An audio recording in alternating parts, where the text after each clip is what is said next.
I'm returning my Insta Go 3S camera. In this video, I'm going to share with you 3 reasons due to which I am returning my camera. I am a slow runner and I've started to take running seriously for last 1.5 years only.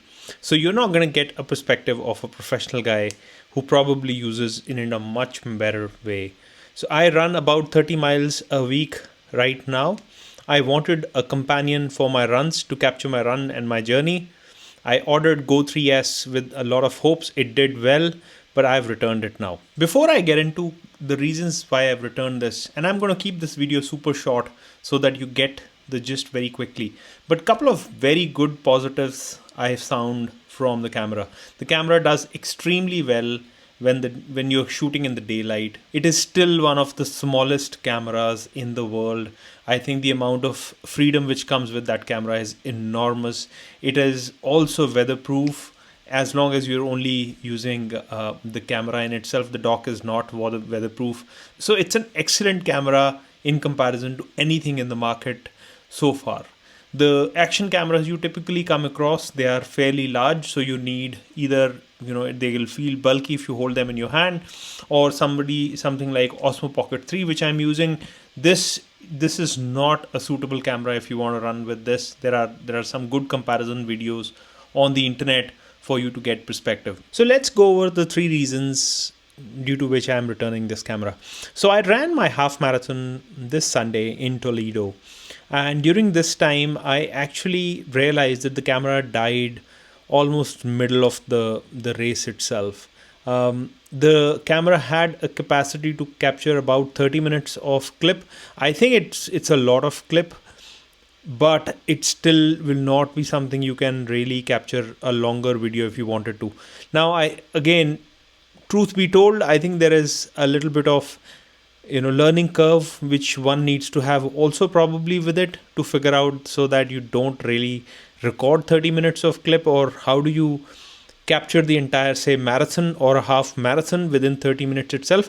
But I found that to be a significant disadvantage. The dock can charge it again, but when you're running it, that is not a great option to do. I don't want to juggle with all of that stuff while running, so that is one of the disadvantage I felt about the camera in terms of keeping it for the long term. Obviously, the battery, the storage, all of that is pre-integrated, so you cannot shift it, you cannot change it.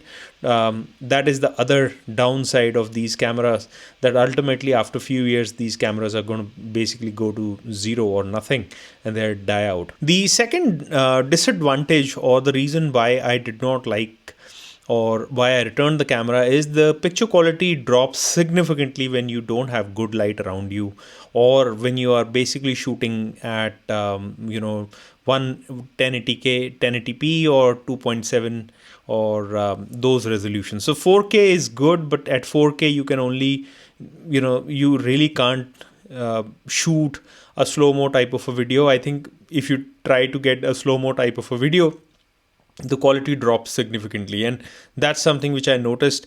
The marathon which I went for this Sunday, it was early morning. The image quality wasn't great at all. So and again, if you want to make it work, I think it's a decent camera. My expectations were a little higher than that. The third and the final reason, I thought, and I have the DJI Osmo Pocket 3 right now. I bought last year. This has exceptional microphone which pairs with it wirelessly. One of the disadvantage of the Insta Go 3S was that when you're outside, it's windy, or you are in a place which is very noisy, the sound capture from the native camera isn't great. And I've done some research. There is no way to pair an external microphone with the camera also. So that was a bummer for me. I am really looking forward to seeing and testing out the DJI Osmo Nano, which has come out, which is very similar to that.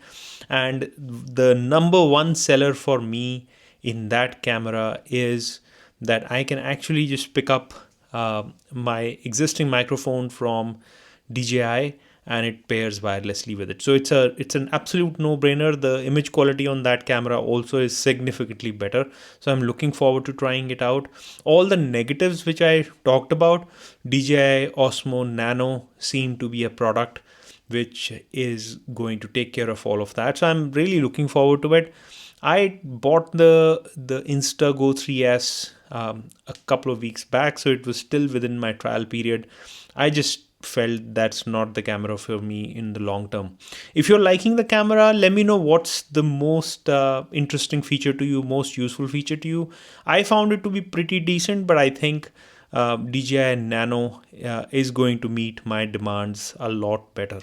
Let me know what you think. Thank you so much.